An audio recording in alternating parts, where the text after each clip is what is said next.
What's up, everybody? Welcome in to another edition of the Hoops Betting Hour. I am your host, the big man on campus. We are here live on a Wednesday.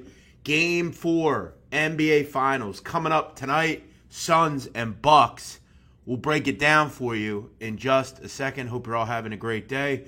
We are here every day. There is basketball all the way up to the end, whenever that is, of the NBA Finals. Tonight, it's moving day. We figure out, is this series going to be a good one, or are the Bucks going to be on the brink of elimination in Game 5? We'll see. We'll get Blackjack Fletcher's thoughts. We'll get my thoughts.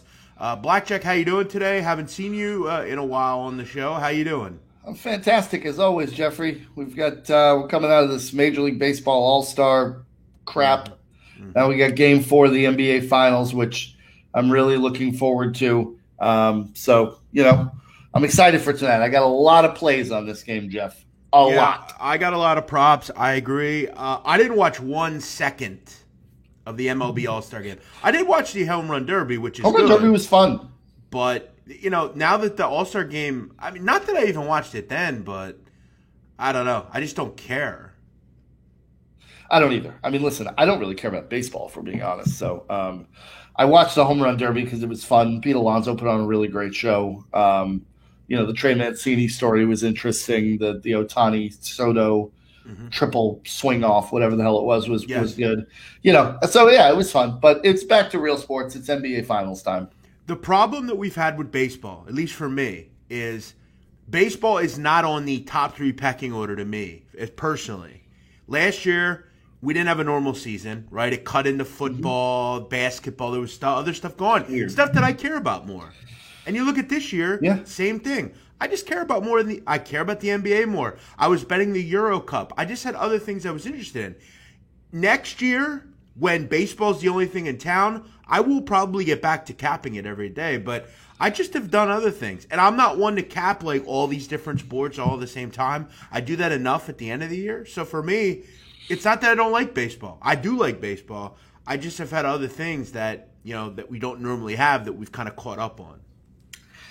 Yeah, I don't know, Jeff. I just find watching baseball to be almost a form of punishment. I don't know. It's tough to watch. I really can't get into it. I'll do it occasionally, but I don't enjoy it. Yeah, it's definitely changed. It's definitely down in the pecking order, I think, for a lot of people at this point. But let's get into Game 4 in the NBA. We didn't talk about Game 3. Wasn't a ton to talk about. Bucks were very responsive. Took them in the first half. It was an easy winner. Yeah. This team is just a different group at home. They are very good at home, the Bucks, and they played well. They continue to be very good on the boards, and this is the big problem in this series for Phoenix. Phoenix, one of the worst rebounding teams in the NBA this year. Bucks, the best rebounding team in the NBA. You're seeing a lot of second-chance opportunities. If DeAndre Ayton goes out, they have nothing to contend with Giannis and getting into the lane. So obviously the big thing in this game, your series going forward, is can Ayton stay on the court, right? And look, the Suns in Game 3, Devin Booker continues to kind of struggle. He's not shooting the ball well. Just 10 points. Was he benched the other night? It's you got to wonder. They're not getting. Mikal Bridges didn't give you the 27 or 25 that he gave you in Game 2. So a lot of things are starting to kind of figure themselves out. Listen, the truth of the matter is you can't score 17 points in a quarter in the NBA and expect to win games. The offense just kind of went to sleep in certain quarters for the Suns. And we've seen that in the playoffs with the Suns. I remember back against the Lakers. This is a group that failed to get to 100 points a couple times. If Booker doesn't play well and Ayton's not getting minutes, they're just not going to score very many points. It's that simple. Let's kind of fast forward to Game 4 tonight. As always, if you're enjoying the show, thanks for watching. We do get a lot of people on the replay. Thanks for checking it out wherever you are listening. Blackjack, let's get into it. Game 4. Bucks, 4.5-point favorites. Total is 221 currently at FanDuel. I'll be honest.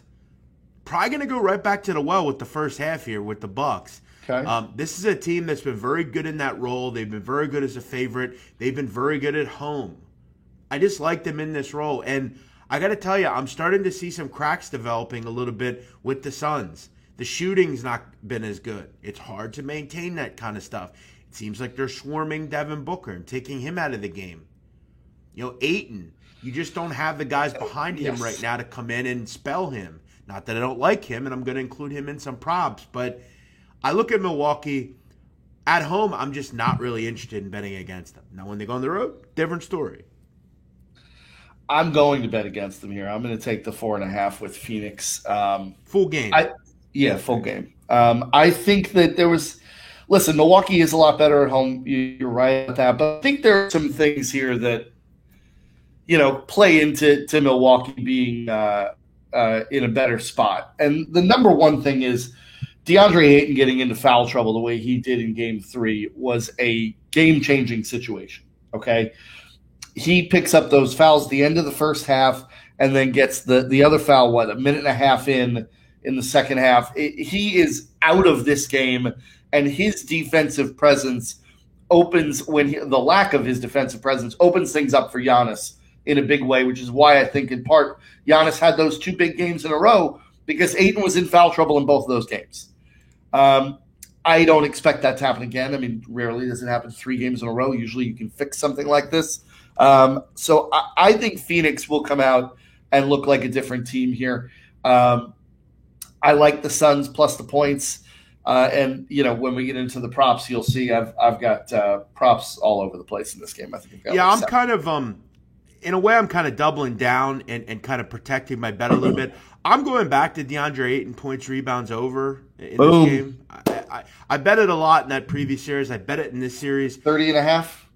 I got to get the updated number, but that sounds about right. Listen, you look at Game 1, or not Game 1, Game 3. DeAndre Ayton had 12 points in the first quarter. Correct. It looked like a steal, 28.5.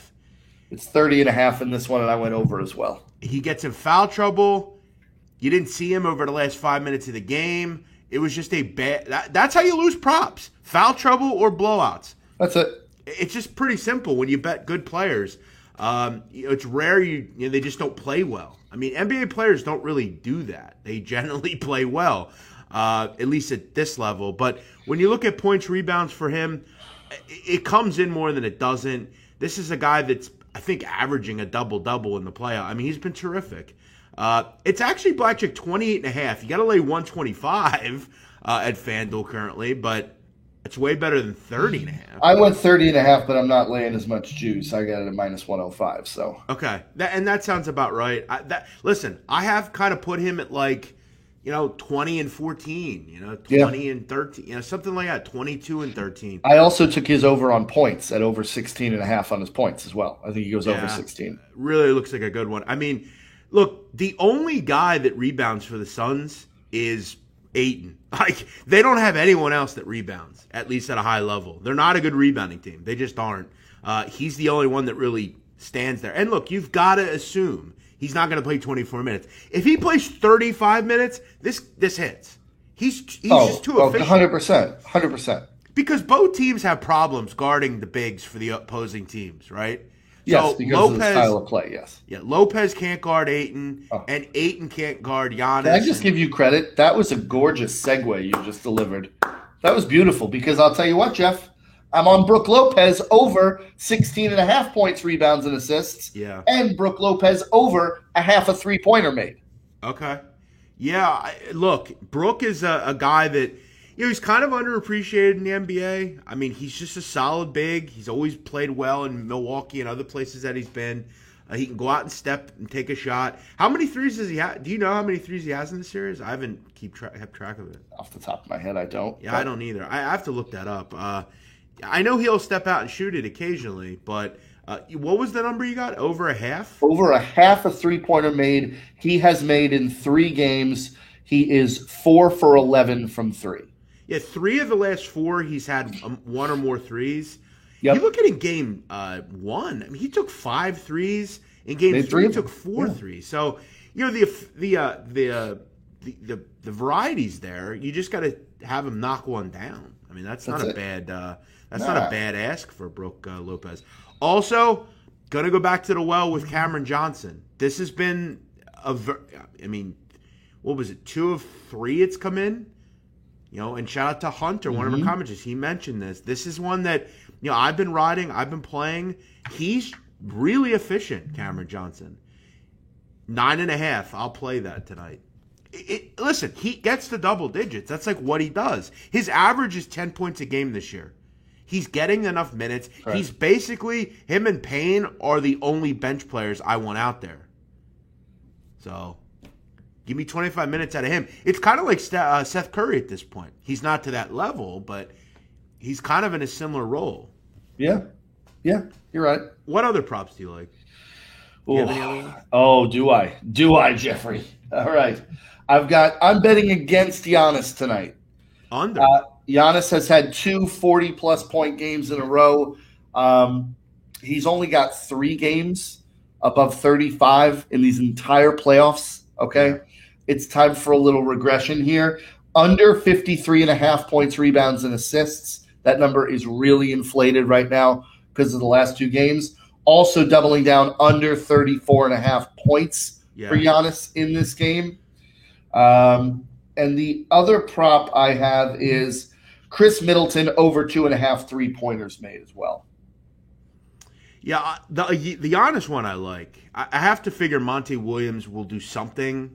You got to figure Ayton will be in there a little bit more. It's hard. Listen, when you're laying 35 in a prop, that's hard to do. You just almost – a lot of times when you see a high total in the NBA, sharps are just bet it under. They'll just kind of bank on, well, we're not going to see that. 34.5 is a lot. I think they do a little bit better job. I think they got to do something different. Generally, Monty Williams is not a guy that gets beat twice. He generally gives some sort of umbrage back. So I'm going to hope that happens. You're kind of going against, you're kind of putting all your eggs in the Suns' basket here, Blackjack, in a way. Kind of. But yeah, I will just keep riding the Bucks though in the first half, at least in the first half at home. I think they kind of do what they did here. I think this is probably like a 5 to 7 point lead at the half. Suns make some adjustments, make this game close in the second, and it comes right down to the wire. So I'm going to just kind of get my money in, hopefully get it out by the end of the first half, and then have some fun with the props. First half number in this game is I got to get that up here. Any other props you like, Blackjack? I mean, that's it for today. 2.5 on the first half. Very good. Love that number. Very happy. I mean, that's a lot of props for me to play, but I'm pretty jacked about them. Yeah, you're not usually a big prop guy, so I think those all kind of bode well. I'll tell you another guy that's been pretty good in these series is PJ Tucker. All of a sudden, he's starting to become. Look, he's never going to give you 15 points a game, but seems like he gets like 7 to 10 points every game. Over 5.5 on PJ Tucker. I know Spread Astaire's been betting that. 2 threes doesn't seem out of the question for Tucker. He's, for whatever reason, had some I remember the other night, like 7 minutes after the first half, he had 7 points. He's had 7 points in all 3 games. Over 5.5 plus money on PJ Tucker. Do you just kind of double down with him? He seems to have a pretty good matchup in this series. So, Yeah. I mean, the problem with PJ Tucker to me is he can just be so frustrating to watch at times. Right. Where he just stands in the corner and it's like, all right, you expect PJ Tucker to score more than he does, but sometimes it can be a real struggle to get there for him. You look at it in this series. He frustrates me sometimes. He's 9 for 16 in this series from the field. Pretty good. 2 threes. Yeah. He's kind of averaging 1 a game. So I don't hate PJ Tucker over 5.5, especially at plus money. I mean, you can get that right now, FanDuel at plus 104. So a little plus money there. I don't hate that. So we'll kind of wrap it all up at the end. So you think this game shakes? You think the Suns win? Or do you think it's just a close game? I think it's close. I need this win bad. I need to go up 3-1. I would lean Phoenix here. I think it's close. I think that the biggest thing to me, Jeff, is the last 2 games. I know Phoenix won game 2, but it was a closer game. It was the foul trouble for Ayton. That to me was the overriding factor in both games. And in game 3, I mean, the foul trouble was a real problem. Ayton picks up his 4th foul a minute and a half into the second half. I mean, at that point, he's done. Okay. So it's a real problem. I don't expect it to happen again. I think that Phoenix will adjust things slightly, and this will be a very, very close game. That's why I'm taking the points. I think 4.5 is a nice number to get. And I will ultimately side with the Suns. I think that they're too good. I think the extra day off probably helps them a little bit more of a veteran team. I like Phoenix. I mean, not for nothing. Booker's not going to only score 10. Bridges is not going to only score 4. That's the thing, gonna Jeff. Play more.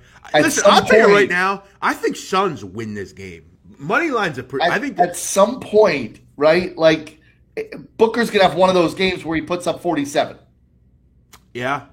Yeah. And look, not for nothing. I mean, Paul wasn't that effective either. I mean, nope. He only played 34 minutes. Booker plays 29. Ayton plays 24.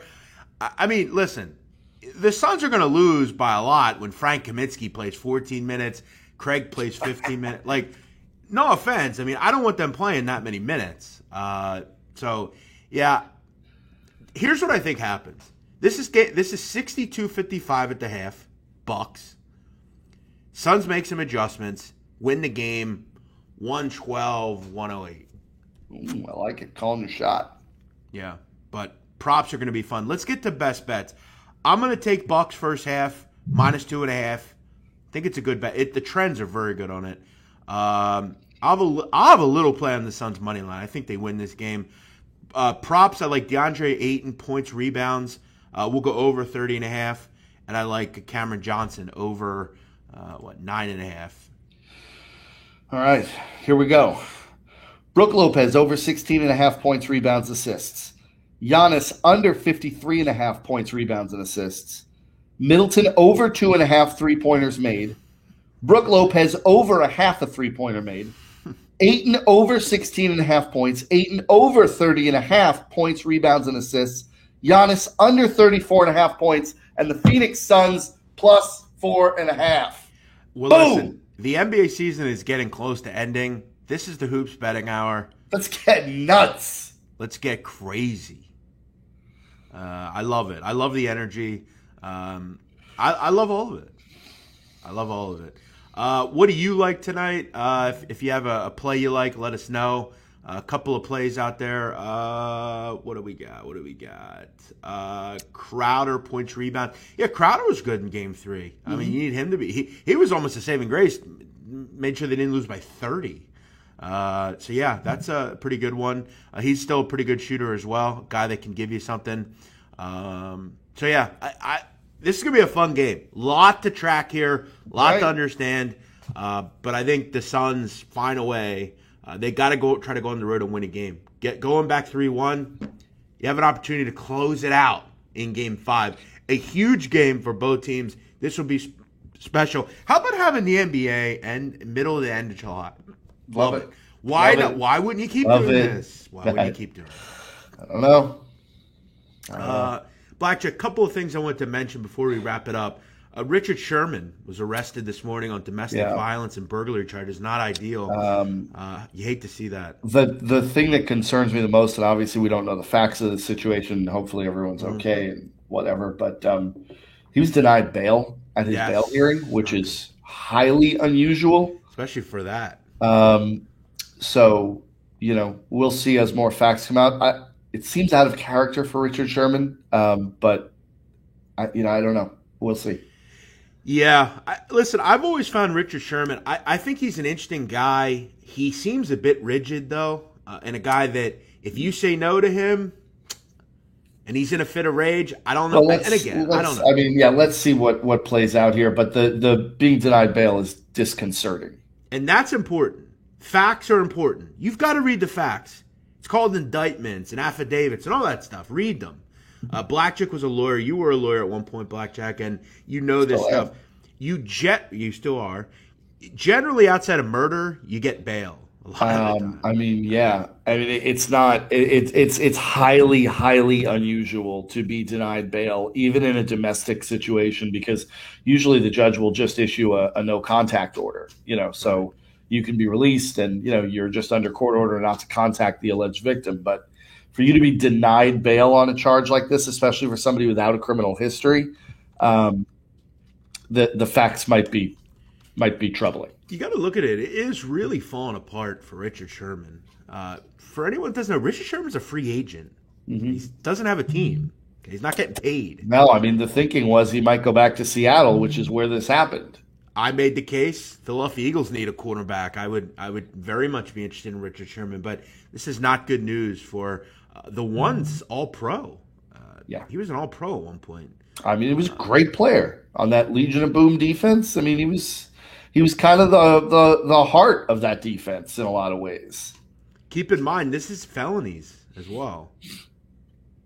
This is not like some, charge that, this is serious. We got to see what's up. 6:08 in the morning, not good, was he drunk? We don't know. We'll see. Blackjack, what are you up to? What do you got going on? What are you doing for content? I'm just, killing things over at BTV, betterthanvegas.com. Check that out. We got a lot going on over there. In fact, I just posted, and I'll give it to you guys because I love you all, a three-way tennis parlay this afternoon at ATP Newport because I've got a guy over at Better Than Vegas, Leo, at DGens United, who thinks he's like some tennis expert. I just had to show him how easy it is to handicap tennis. So I threw together a three-player parlay this afternoon. First play is Tennis Sandgren. The guy's name is Tennis, Tennys. You have to play him. Have to do it. Play him to win. Second player is Vasek Pospisil. He's Canadian. Canadians are good at tennis. I know. Trust me. I know Canadians. And then, finally, Jeff, the last play in this parlay, Jack Sock. The guy's name is Jack Sock. Leo had a Jack Sock when he was 12. He still got it up in his dresser drawer. Funny. Plus 257 for that parlay. Oh, are you now a comedian? Yeah, I do what I have to do. Jack Sock, come on. Yeah. No, listen. By the way, the United States is going to absolutely kill Martinique tonight in the Gold Cup. Absolutely destroy them. Martinique is question on why they're in this tournament. Do you know what Martinique is, Blackjack? I don't know where Martinique is, but I am confused slightly about this. Maybe you can elucidate this situation for me. This is the CONCACAF Gold Cup, correct? Yes. So why is Martinique and Qatar in this? That's a good question. I also wondered as well the other night. Martinique is a very rugged island. It's in the Lesser Antilles. I didn't even know it was I guess most islands are inhabitable, but I didn't know that this was such a big country. I guess they're really struggling to get teams to participate in this. I don't know why Qatar's in this. I have no idea. That's a good question. Also, I was unaware that Guadeloupe was a country. I don't think it is. I guess they're just allowing islands to play in this. I don't know. I guess Suriname has a team. I didn't know that. Just a lot of interesting stuff. But the USA is going to kill Martinique. Martinique lost 4-1 to Canada the other day. I think this is like a 5-0 piece. USA in over 3.5. You taking shots at Canada? Yeah, they suck at soccer. Hey! Outside of Alphonso Davies, they do. They're not a soccer country. It's like saying Suriname's a good country. They suck. What the hell is your connection to Canada anyway? I love it. You're from Long Island, for God's sakes. It doesn't matter. I love it. Well, true. Canada is all the good stuff about America without any of the bad. Are you Canadian? No. Do you know? No. A fan? Maybe you are. So. Maybe your dad's from, Manitoba or something. I mean, he might have gone up there, during Vietnam or something. Who knows? Oh, your dad was in Vietnam? No. Oh, that's why I'm saying maybe he went to Canada. I was going to say, I feel like he's a little older than that, right? No. I guess not. 73. I guess it is 2021, isn't it? Yeah, dude. Well, no, my parents were born in 1960. My dad was 64, so he wouldn't have. Of course. No, your dad wouldn't have been the right age. I would have thought maybe Korea for your dad, but no, my dad was born in 47.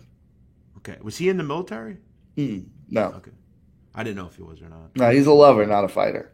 Are you in a rush to get out of here, or do you have a couple other minutes? No, I got time. Okay, I wanted to talk a little bit. I'm in this NFL brain right now, man. I'm very excited about the NFL. Are you excited about the NFL? Can't wait. Cannot wait for football to be back in my life. Am I just pandering? But I love the Rams this year. I don't know how much. Okay. I don't know how much you've looked into them. I love them. I am actually kind of with you on this, and I think that people are not giving the Rams nearly enough credit.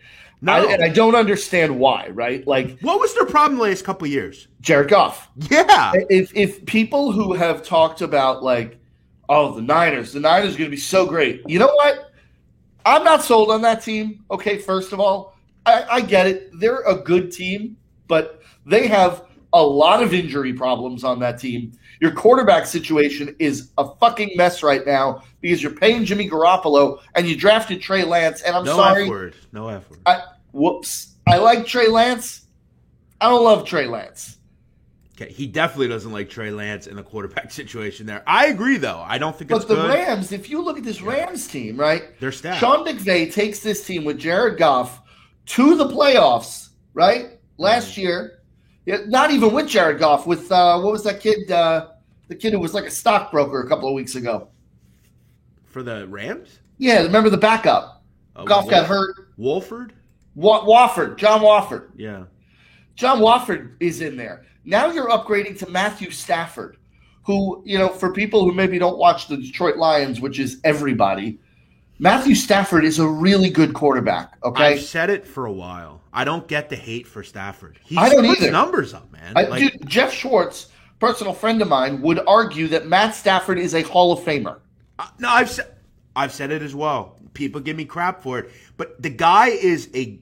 Listen, if you're going to call Matt Ryan great, you better call Matt Stafford great. Matt Stafford's better than Matt Ryan. Yeah. I agree with that. I think when he's healthy, he's a really good quarterback. And in that system, I'll tell you right now, okay, you've got some weapons. Deshaun Jackson doesn't have to be a main guy anymore. He could just be streaking down the field, like just run. Defensively, I'm going to say this now. They're the best team in the NFL. I don't think it's close. Well, I think Tampa's got a pretty good defense too. But here's the thing with the Rams that most people aren't understanding is that they're about to play 12 to 15 fewer plays a game because of the change at quarterback. Okay? Jared Goff had a lot of 3-and-outs, more than Matt Stafford's going to have. Okay? Matt Stafford is going to give that defense a breather, which they didn't get with Goff. This defense, I just want to make this clear, and I know a lot of people look at right now DVOA, but let me tell you one thing about the Rams. Number one in yards allowed per game, rushing yards allowed per game, passing yards allowed per game, points allowed per game. They allowed 40 yards less than everyone else in the NFL last year. That's a lot. Yeah, it is. Or 20 yards less, I'm sorry. 181. Still a lot. It's still a lot. I mean, it's not like 6 or 7. 20. They're very good defensively. Very good. Right there up at number one.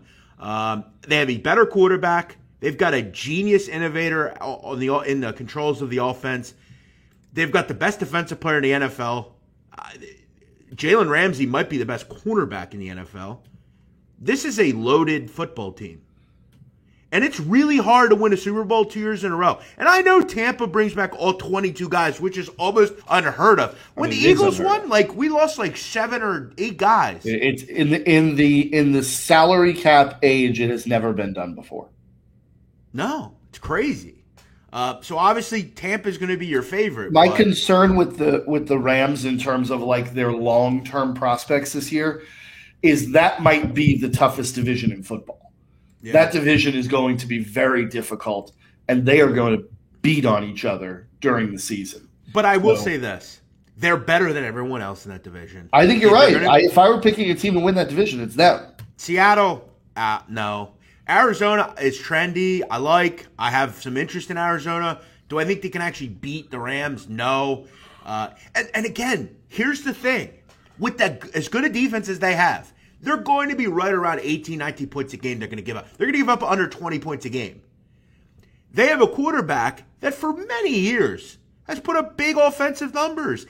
And they don't even need him to do that. And they're going to have him able to do that. So this is a good football team. Really good. Really, really good. 14, 15-1 is too high. I think they should be probably, outside of the Chiefs and Bucks, I think they should be the third option.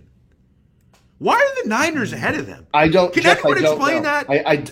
Jeff, I don't understand it. I feel like people are delusional with this Niners team. Like I've heard people say that Kyle Shanahan's best coach in the NFL. Okay. I'll take McVay over Shanahan. That's just me. Okay. Your quarterback situation is Jimmy Garoppolo and Trey Lance. Like, what am I missing here? What am I missing? Your defense is good. I'll take the Rams defense. Yeah. Maybe you've got a better offensive line. Maybe. Maybe that's where you have an edge. I'll take the Rams' weapons over your weapons. Oh, surely. Yeah, I think the Niners have the edge at tight end and offensive line, right? That's probably Kittle's terrific. But listen, this skill position group for them is, I think it's a little underwhelming. I like Ayuk. Deebo Samuel's a good player. Ayuk's fine. Deebo Samuel's right. But again, the same thing with Deebo Samuel as with everyone else on that team. It feels like there's injury issues. These guys are always banged up. Who would you rather have, Cam Akers or Mostert? Cam Akers. Yeah, agreed. I've been a fan of Cam Akers since he was at Florida State. Yeah. I don't think it's close. I think the Rams are a better football team. Totally. AFC, quick thoughts. Obviously, the Chiefs. I'm not betting a team at 5-1 to win the Super Bowl. I'm just not. I'm looking elsewhere. I'll continue to say this. I think this Raven group is just. Look, the problem that they have, and the one problem, and I always go back to this, is can Lamar Jackson finally take the next step? Okay, there's really not any more excuses. No. Okay, you have a really good skill position group here. Really good. I made the case. I thought Bateman was not the top receiver in the draft, but I'd have taken him over certain guys that went in the top 20. I think Bateman's a terrific player. You throw him in there with Watkins, Marquise Brown, Boykin, Duvernay, Prochet. This is Tylan Wallace. They got this core is stacked. I don't disagree with you. I just don't. It hasn't worked, right? And we've seen Lamar Jackson now in a couple of years do different things, right? We've seen him be more of a runner, and we saw the year, not last year, 2 years ago when he won the MVP, when he put up unbelievable passing statistics. Mm-hmm. But then the playoffs come, and he kind of falls back on that scrambling. And until he breaks that habit, they're not going to win. I mean, because, listen, it's one thing in the regular season, you play some bad teams, you play other teams that have scheduling issues, whatever. In the playoffs, you're playing good teams, good defenses, good coaches generally. They're going to find a way to bottle you up, and they're going to make you beat them with your arm. And until he can do that, the Ravens aren't going to go anywhere. The team that interests me is Cleveland. And I say this because I think 1 through 52, that might be the best roster in the NFL. The question is, can they put it together? Like, can they put it all together? They won a playoff game last year. You know, they kind of hung with Kansas City until Mayfield gets hurt a little bit. That roster is really good, though, Jeff. I think that division's really good. Yeah, Joe Burrow's coming back. Pittsburgh, Baltimore. I mean, listen, Baltimore has something. Listen, they have the kid Villanueva, the Army guy. Yeah. He's, I think, going to have to play on the opposite side that he's used to. If they could shore that up, I think they have a really good offensive line already. Offensively, they're really good. I don't know why they don't get any love defensively. Is it the Ray Lewis, Ed Reed teams? No, but I think on paper this is a really good defense. They had some injuries last year with Tavon Young at one point, some other guys. I think Baltimore is the class of that division. But Cleveland is very talented. And what I need to see out of Lamar Jackson is, can you take that career trajectory of Josh Allen, of what we think Baker Mayfield is, Kyler Murray? Because I like Lamar a lot. It's just in the playoffs, it's just always – he's like Paul George, right? Like he plays real well in the regular season. Then it's like playoffs come and it's like he doesn't even know how to throw. And you know, it's one of those things because I think, Jeff, that he just falls back on what he's most comfortable with, which is scrambling around. But these defenses just aren't going to allow you to do that. They're going to make you beat them with your arm. And he has – the crazy thing is he's got the talent to do it. We've seen it. Yeah. When he won the MVP, his passing numbers were unbelievable. Mm-hmm. So he can do this. Yeah, one of the commenters also mentioning another team that I actually did play. And this is – I'm really playing with fire here because it is really so dependent on the health of one individual. The Colts. I think Carson Wentz with Frank Reich again is a match made in heaven. Yep. Their offensive line, I think you can make the case, is the best in the NFL. In football. Yep. I mean, you had Eric Fisher, Quentin Nelson's a beast, Kelly, Glowinski, and then Smith. I really like their offensive line. Taylor and Hines, I like. Marlon Mack. I like their skill position group. There's not a lot of flashy names, but I don't think T.Y. Hilton's a good player. Michael Pittman, Paris Campbell, I like that group. Defensively is where I'm interested in them. I think they've really, and this is how, and I've said this again, you build your defense through the draft, and they've been doing that. They've continuously gotten better and better. You go out and get a guy like Darius Leonard out of South Carolina State, one of the best defensive players in the NFL. They bring in Kwity Paye out of Michigan this year in the draft, too. Is a guy that's really going to boast that pass rush. Can he beat Dwight Freeney? We don't know. Maybe someday. Secondary, it's young, but I like it. I think renaissance-wise, Xavier Rhodes is maybe renaissance his career a little bit. That's the question of the defense, but I think all in all, with Frank Reich and Carson Wentz, I really like that group. Yeah, I mean, listen, I understand that Carson Wentz did not play well in Philadelphia, but, I mean, to be fair, and you know this better than anybody, they didn't give him a hell of a lot to work with. Okay? No. He had chop right catch. The offensive weapons on that team were a joke. So, yeah, I like him very much back with Frank Reich in Indy. Fresh start. Fans will embrace him. Good weapons, good O-line to protect him and give him time. Yeah, I mean, and you know, Jeff, we talked about the AFC North and the NFC West as being two of the tougher divisions. This is probably the worst division in football. I mean, this or the NFC East is going to take that crown. So, yeah, if the Colts can figure out a way to get 10 wins, they probably win that division. Let me ask you, outside of the Lions, whose roster is pretty bad, and the Texans, obviously, they still have a quarterback for now, and we don't know. Even with him, they're not good. Yeah. But outside of those two teams, the NFL's like, is there any more like really bad teams outside of those two? Like, it's depending on what Zach Wilson is, the Jets could be a bad team. I actually really like him. I do too, but I mean that's obviously contingent on that. Who knows what's going to happen with the Washington football team? Although they were a division winner last year at 6-10, very good defensely. Very good defensively. Fitzpatrick is way better than anyone they've had in a while. So I kind of like that kid Heineke. He played well in the. Let me tell you something. Taylor Heineke gave the Bucs more of a scare than any team during that playoff run. Right, and even but you look at even bad teams like Jacksonville. The Giants could be bad. Jacksonville has the Eagles. The Eagles could be really bad. Jeff, shut up. Come on, you know it. The Eagles could be really bad. I don't. The head coach you got, that dude is a joke. I don't agree. Listen, I'm usually very real on the Eagles. I think their offense will be better than people think. Defensively, they could give up 30 points a game. That's the problem. And I don't know what Sirianni is. I'm hearing reports that they don't really know if he's the guy. Who the hell knows? Nick Sirianni is a clown. Well, listen, why is that? Because he can't talk? Is that why? Yes. Okay, let me come back on you, and you have nothing to say on this. When the Phillies hired Charlie Manuel, we heard the same thing here. He's a down-home country bumpkin. He don't know anything. He can't even talk. He won him a World Series, and they went to a big difference. Couple of big differences. Number one, he was walking into a team that was a veteran team with talent. Okay. Yeah, but Nick Sirianni is walking into a very young team, and also has not proven himself. Charlie Manuel had a track record. Nick Sirianni does not. Nick Sirianni looks like a 25-year-old kid that got plucked out of nowhere because Howie Roseman wants a puppet. That's what he looks like. I agree. I'm going to tell you right now, I don't know is he a placeholder? Probably. I don't know why they didn't go out and hire like Eric Bieniemy or someone. I don't know. I can't answer that. Do I think next year they're picking a quarterback? No. But then I also say, well, if they're really bad, I'm hearing reports today that they're the front runners to get Deshaun Watson. And people in this town are going nuts. They're saying, we went after Michael Vick. If we get to Deshaun Watson, I'm not going to root for this team anymore. Why? Because, Deshaun Watson has 25 sexual assault allegations. Civil.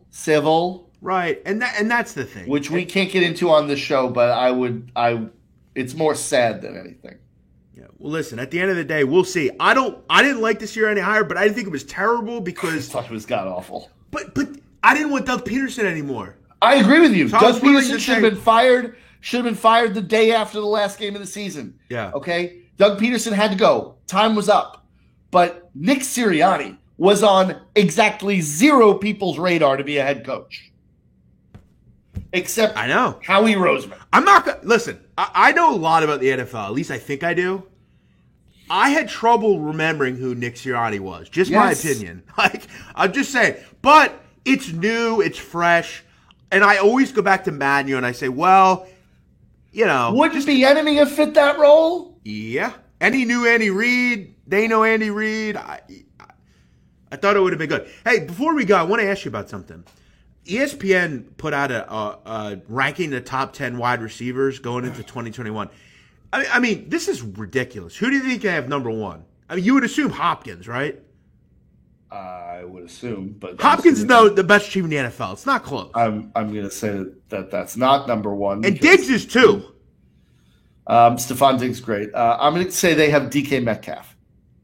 Devontae Adams is number 1, which is crazy. He's a good player, but he's not number 1. It's not egregious to me, but he wouldn't be my number 1. I mean, does anyone remember that Hopkins doesn't drop anything. Yeah, and does anyone remember that Hail Murray catch that he had against the Bills? Yeah. Yeah. Hello. Well, listen, dude. That dude just does not drop passes ever. All right, let me give you the top 10. 1 Adams, 2 Hopkins, 3 Diggs, 4 Tyreek Hill, 5 Julio, 6 Keenan Allen, 7 Michael Evans, 8 Michael Thomas, 9 DK Metcalf, 10 A.J. Brown. Honorable mention, Ridley, Allen Robinson, Odell Beckham, which I don't know. I think he's played in 2 years, so I don't know how he's on that list at all. But Justin Jefferson, Cooper Kupp, Chris Godwin, Thielen, McLaurin, Jarvis Landry.